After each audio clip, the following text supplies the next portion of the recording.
Colorado hospital employees are being threatened with their jobs if they don't get flu shots by the end of the year. This even though the state now requires only just over half of all employees to get vaccinated this year. CBS 4 investigator Rick Salinger is live tonight from St. Anthony Hospital. Rick, some employees say they're resisting, but they tell you they don't want to lose their jobs either. That's the case, Jim. The policy here at St. Anthony is the same at virtually every other hospital throughout the state. It's an ultimatum. Get a flu shot or get fired. The options are slim. All right, which arm are we doing today? Healthcare workers are being given a choice. Get a flu shot or lose your job.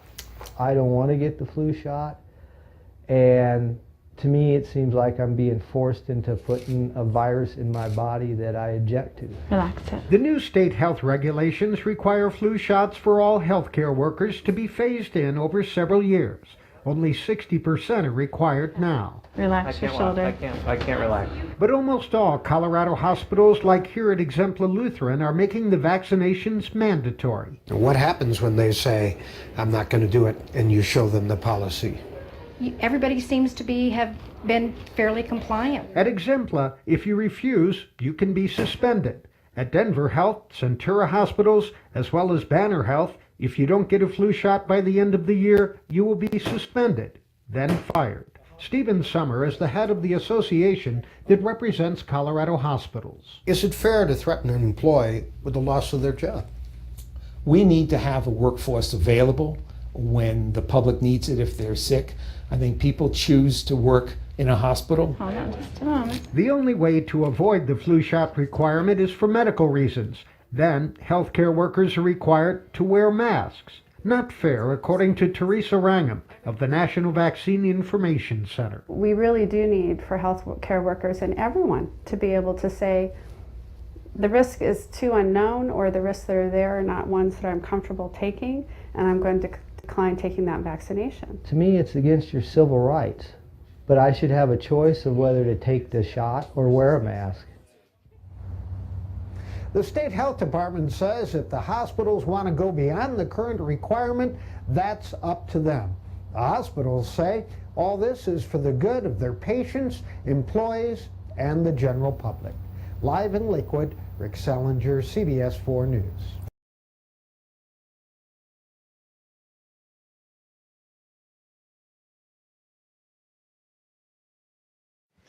Dr. Tenpenny, let's talk about flu shots a little bit. In the last 10 years, it's become a must. Everybody has to get a flu shot in late summer or fall, to the point where employers have nurses come in so that we don't have to go to the doctor's office. And the flu shot is different every year, and you know, we hear it's the best guess as to what might be the popular virus this year. Doesn't sound very scientific, very does scientific, no. It's not. And even the CDC says it's a educated guess at best. And they pick 3 viruses every year that go into the flu vaccine. The process starts sometime in January, and how they pick those 3 viruses, that they look at what was the most prevalent virus in circulation in Southeast Asia last year. The trade winds carried across to this country, and those are the ones we're going to pick. All right. And in the flu vaccine, they give 2 strains of influenza A and 1 strain of influenza B. And so those 3 viruses, and they sort of, some years you'll have these 2 will stay the same and they'll change this one, and next year they'll just change this one. Never do they change all 3 of them.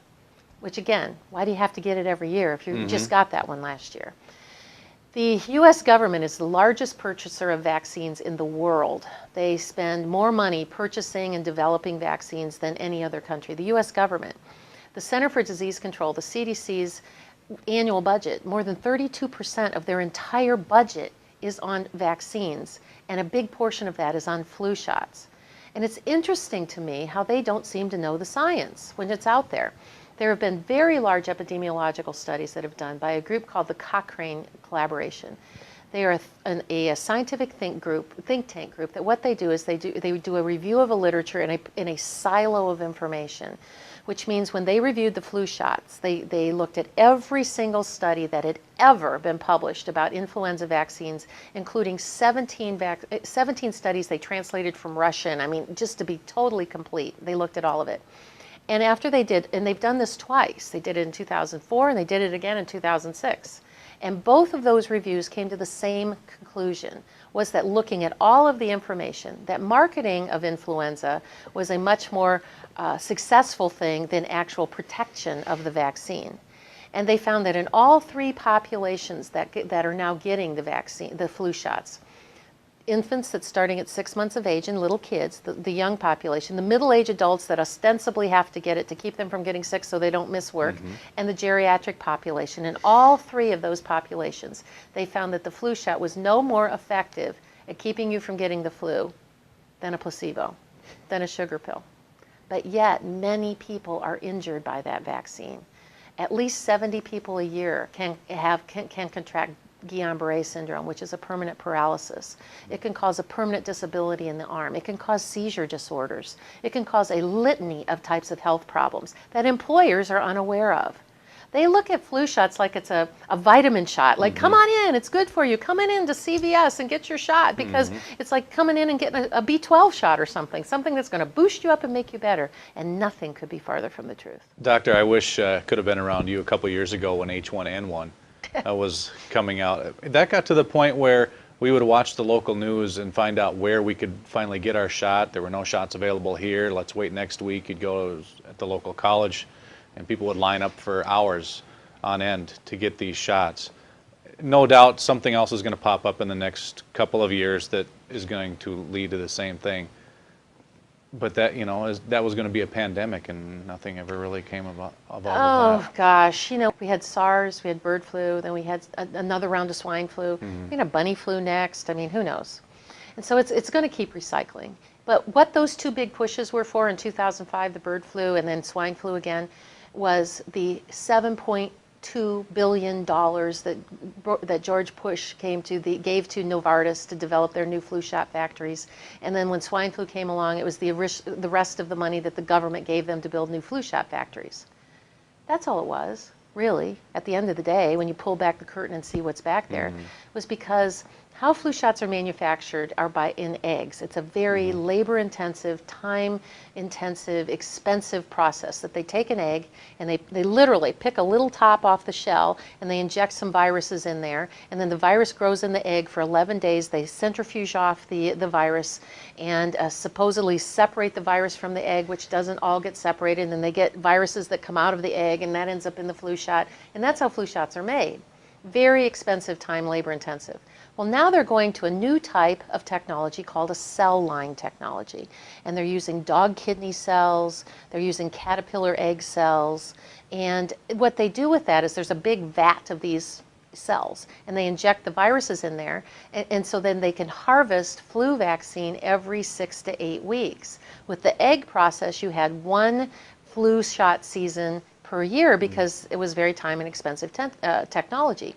Well, in order to get funding to create their new cell line technology factories, they had to create a pandemic so the government would fund it, which they did all over the world. There's a new one, it's Novartis's new flu shot factory should be coming online in about a year in North Carolina. Lots of new jobs down there to create flu shots, and in the flu shot factory, and it's going to be made from dog kidney cells. So now you're going to be getting dog DNA injected in you. There's another technology that uses cells from aborted retinas, from retinas of aborted fetal tissue. That's coming online for flu shots. And they're also using something called a baclofen, which is made from insect cells. So now you'll be getting insect cell DNA injected into you. These things are filthy. And why would you ever want that into your system? To keep you from getting the flu? My goodness, flus come and go for almost everybody. And, and even people that have chronic diseases and that they're more concerned about, we don't want people with heart disease, high blood pressure, cancer, whatever, getting the flu. Were flu shots ever really tested on those people? The answer is no. When they come out with a new flu shot or any new vaccine, they test it on completely healthy people. If, let's say there's a new flu shot coming out for babies, completely healthy babies that have no underlying health conditions, they're on no medications, they're completely healthy. We test to see what the side effects look like. There aren't very many.